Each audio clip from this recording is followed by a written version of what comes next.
In a week marked by quiet diplomatic movements and unexpected breakthroughs, a development long thought impossible has begun to take shape.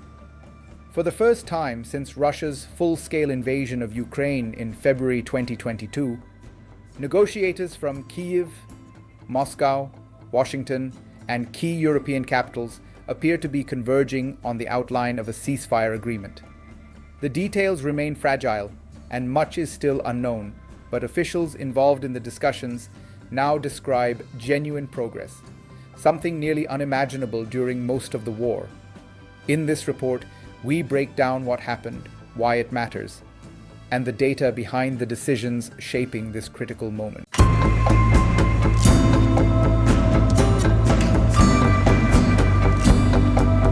According to senior US officials, Ukraine has tentatively accepted the core structure of a US-brokered peace proposal, with only secondary adjustments still under negotiation.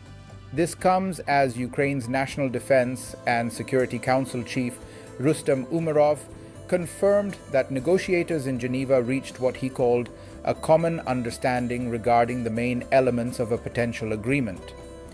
Although the White House has not formally confirmed this position, U.S. Army Secretary Dan Driscoll has been meeting Russian representatives in Abu Dhabi.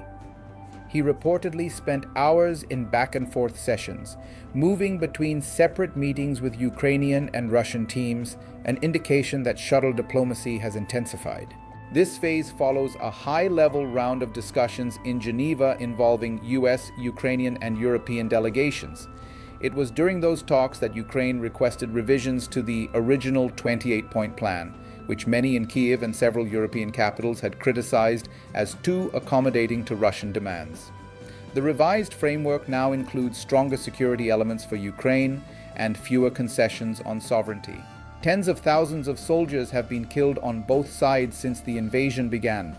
Ukraine reports over 460 drones and 22 missiles launched at its territory in a single night, this week alone. Russia claims to have intercepted 249 Ukrainian drones, reflecting the intensity of aerial exchanges. Over 6 million Ukrainian civilians have fled the country since 2022, according to UNHCR data.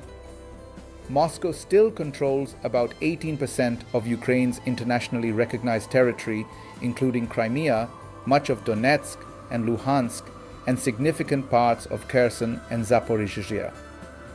These figures help illustrate why a negotiated settlement, however imperfect, is being pursued. The original draft proposed by the Trump administration included terms that Kyiv immediately rejected. These involved surrendering additional territory, limiting the size of the Ukrainian military, and halting the country's ambitions for NATO membership. European partners, particularly the UK, France, and Germany, submitted counter-proposals that removed any requirement to recognize Russian-held regions and raised Ukraine's permitted army size. According to Ukrainian officials, the current version now allows an armed force of around 800,000 personnel, up from the previously suggested 600,000 cap.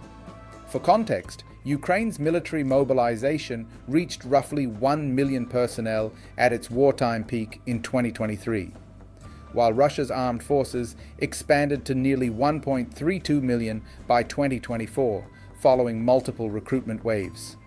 A reduction to 800,000 would still leave Ukraine with one of Europe's largest standing armies.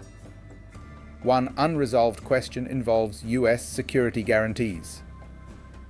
A separate document reportedly outlines new bilateral commitments that resemble elements of NATO's Article 5, suggesting that Washington may pledge rapid defensive support in the event of renewed aggression. The Trump administration has been pushing for a ceasefire by late November, and US negotiators have operated under the assumption that Russia intends to take Donetsk, either militarily or through a negotiated arrangement. US officials believe Russian advances around Pokrovsk, a crucial logistics hub in the Donbass, demonstrate a trajectory unfavorable to Ukraine over a long war. Meanwhile, President Trump has dispatched envoys to Moscow, Kyiv, Europe, and the Middle East. His team, including Secretary Dan Driscoll, Secretary of State Marco Rubio, and Special Envoy Steve Witkoff has been coordinating across multiple capitals. Negotiations have become a three-way dance. The US shuttles proposals between Ukraine and Russia, who are not meeting face-to-face at this stage. Russian Foreign Minister Sergei Lavrov stated that Moscow expects the updated proposal to reflect the understandings reached during the Trump-Putin-Alaska meeting earlier this year. Those earlier discussions reportedly emphasized territorial guarantees and long-term security buffers. European governments have insisted that any peace arrangement must prevent Russia from launching another invasion. This reflects lessons from the 2014 to 2015 Minsk agreements, which temporarily halted fighting but failed to prevent the full-scale war in 2022. Ukraine's President Volodymyr Zelenskyy has welcomed the recent revisions, stating through officials that the latest framework appears more realistic and achievable. However, the Kremlin has already rejected several of the European amendments as unconstructive. The European Union's foreign policy leadership has argued that the final deal must include safeguards, economic, military, and political, to ensure long-term stability. Several NATO members also signaled that Russia should not be readmitted into forums like the G8, asserting that normalization would be impossible while territory remains occupied. Both sides have suffered significant human, economic, and infrastructural losses. Ukraine's GDP contracted by roughly 29% in 2022, and although recovery began in 2023 to 2024, the war continues to strain finances. Russia has faced over 17,500 sanctions, the highest number ever imposed on any nation. Key Ukrainian cities, Mariupol, Severodonetsk, Bakhmut, Avdiivka, have experienced destruction levels exceeding 60% of local infrastructure, according to regional assessments. Energy systems across Ukraine have been repeatedly targeted, with winter 2023 and 2024 leading to widespread outages.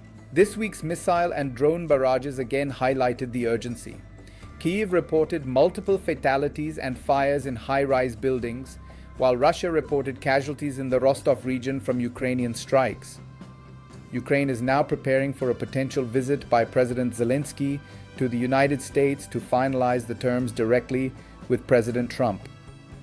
Washington has not yet confirmed a date, but officials indicate that a meeting could occur quickly if both sides agree on the remaining points. Despite progress, major gaps remain, particularly regarding territorial status, future security structures, and Russia's demand for legal recognition of occupied regions. Both the Kremlin and Kyiv are under pressure to secure terms that neither side finds humiliating, while global powers push for an end to a conflict that has disrupted energy markets, global food supply chains, and European security architecture.